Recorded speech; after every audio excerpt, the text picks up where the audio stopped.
आज मैं अपने बड़े भाई साहब जनाब मकसूद अली खान साहब के पास आया हूँ उनसे मिलने।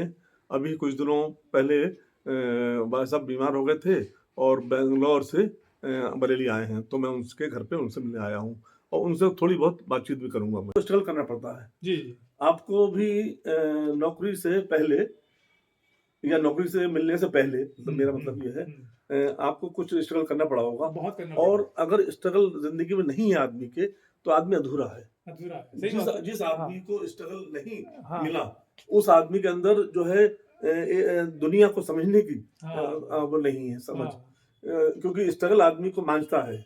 माँगता है, जैसे सही बात। एक लेखक ने कहा है अज्ञे ने कि दुख मांझता है आदमी को, ऐसे ही इस तो इसी तरह हर आदमी के जीवन में संघर्ष होता है हाँ। और संघर्ष ज़रूरी है। हाँ। जिन्होंने संघर्ष किया, वही आसमान को छू सके हाँ, बिल्कुल, और बिल्कुल। जिन्होंने नहीं किया, तो भले ही वो पैसे में बहुत रहे, हाँ। कुछ रहे, लेकिन वो दुनिया में अपना कुछ नयापन नहीं दे पाए। हाँ, बिल्कुल, बिल्कुल। तो आपका संघर्ष कैसा रहा? संघर्ष ऐसा रहा कि मतलब हम तो जानते हैं कि जो इंसान संघर्ष से आता है उठ के और या कहीं मतलब बिजनेस में या सर्विस में, तो वो उसकी वैल्यू समझता है कि इसकी क्या वैल्यू है। और जो आदमी बिना मतलब संघर्ष करे जाता है तो उसको वैल्यू नहीं होती उसके इसमें।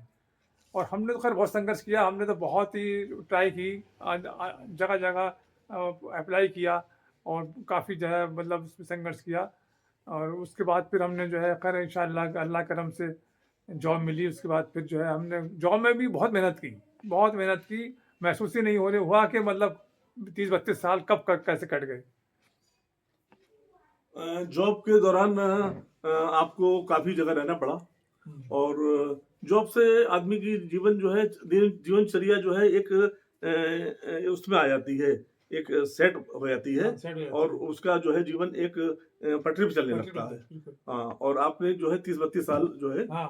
आप वन विभाग में वन दरोगा पद पे रहे और आपने विभिन्न जिलों में काम किया। लेकिन मैं आपको एक बात और बताऊँ, आप बहुत अच्छे चित्रकार रहे हैं।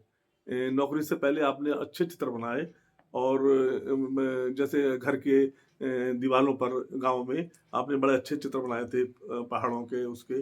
तो ये कला आपके अंदर थी।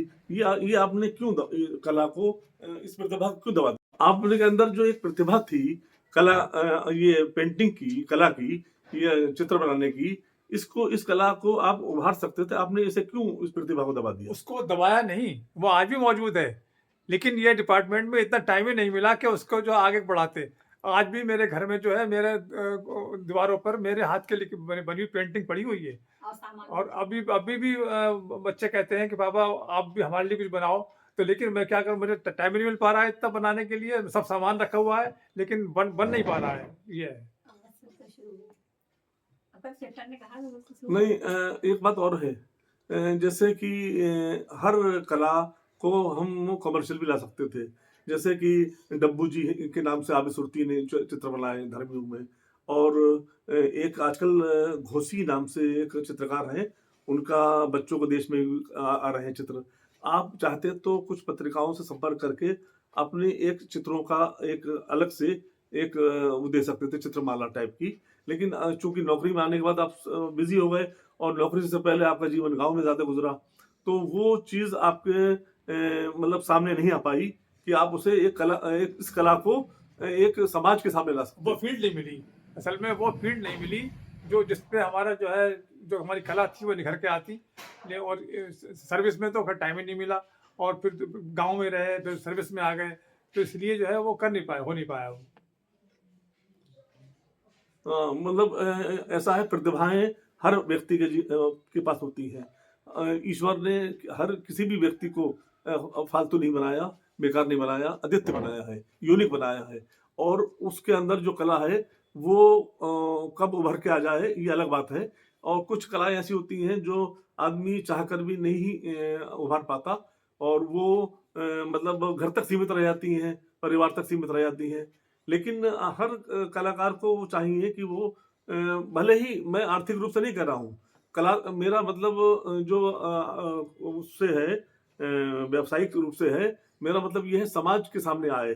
पैसे का मतलब नहीं है इसमें। समाज हमारी चीज़ को समझे, देखे और हमें प्रोत्साहित करे। और हमें याद रखे। तो मेरा तात्पर्य यही था कि हमारी जो कला है भीतर की, वो समाज के सामने भी आनी चाहिए।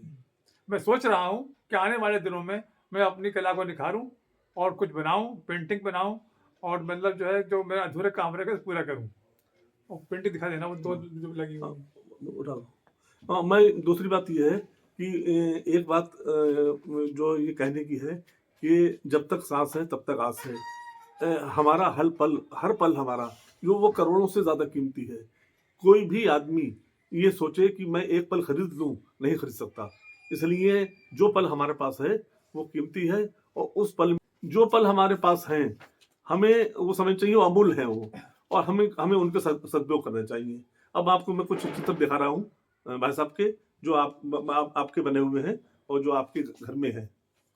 देखिए ये चित्र जो है, ये एक बहुत अच्छी ये पेंटिंग है। ये रियल पेंटिंग है। ये देखिए, ये और दूसरी ये देखिए, ये शाम का है, सुबह का है? ये सुबह का है, ये सुबह का ये है। शाम का है। हाँ, ये सूरज जो है हो रहा है, और ये सुबह का है। ये तस्वीर देखिए।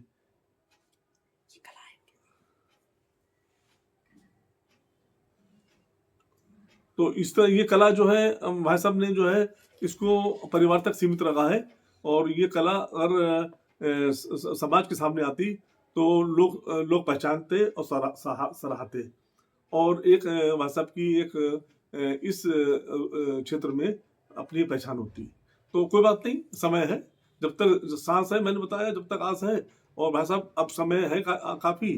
अब रिटायरमेंट के बाद भाई साहब के पास समय ही समय है, और इस समय का सदुपयोग करें, यही मेरी तमन्ना है और यही मेरी इच्छा है। धन्यवाद।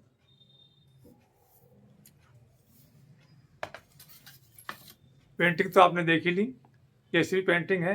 बस ऐसे ही मैं और आगे भी बनाऊंगा। कोशिश कर रहा हूँ कि मैं अब जो आगे जो है इसको कंटिन्यू करूँ।